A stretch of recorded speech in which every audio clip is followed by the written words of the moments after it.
بسم اللہ الرحمن الرحیم نحمدہ و نصلی علی رسولہ الکریم۔ کچھ حضرات نے ایک مسئلہ یہ پوچھا ہے کہ کوئی روزے کی حالت میں گل منجن اگر کر لیتا ہے تو اس کا کیا ہوگا۔ دراصل گل منجن وہ ہوتا ہے کہ جس کے اندر کچھ نشیلی چیز بھی ڈالی جاتی ہے،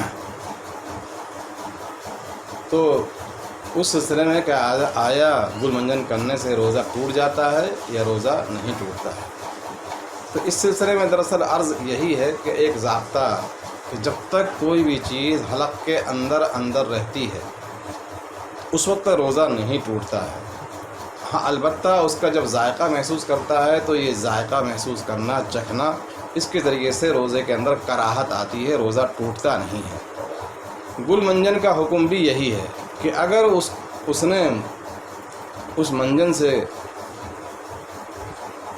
اپنا منہ صاف کیا اور وہ اس کے حلق کے نیچے نہیں گیا تو پھر ایسی صورت میں اس کا روزہ جو ہے نا وہ مکروہ ہوگا، تاہم روزہ ٹوٹے گا نہیں۔ لیکن لوگوں کے لیے اس سلسلے میں تھوڑا سا شبہ ہو جاتا ہے کہ چونکہ اس کے اندر نشیلی چیز بھی گویا کہ بظاہر شامل ہوتی ہے، اس وجہ سے جو لوگ پہلے اس کو کرتے ہیں تو اس میں چکر بھی آ جاتے ہیں۔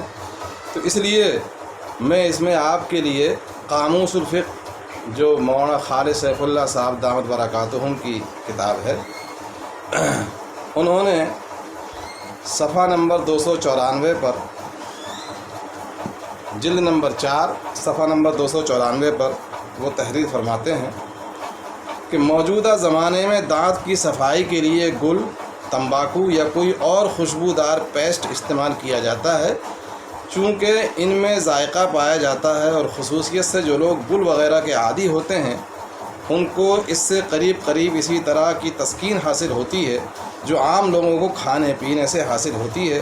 نیز اس میں جو ذائقہ پایا جاتا ہے وہ لگانے والے کا مقصود اور مطلوب ہوتا ہے، اس لیے یہ بھی روزے کی حالت میں مکروہ ہے۔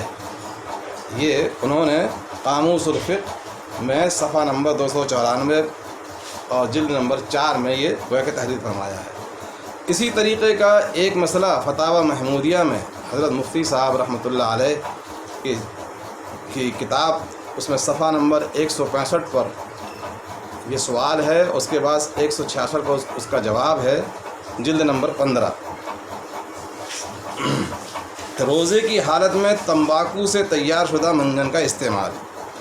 سوال: زید روزے کی حالت میں ایک قسم کا منجن جو تمباکو اور پرانے گڑ سے تیار کیا جاتا ہے استعمال کرتا ہے، جس کی اسے عادت پڑی ہوئی ہے۔ اس کے استعمال سے اس کو تسکین بھی ہوتی ہے، اس منجن میں نشہ بقدر تمباکو ہے، کیا ایسے منجن کا روزے کی حالت میں استعمال کرنا جائز ہے؟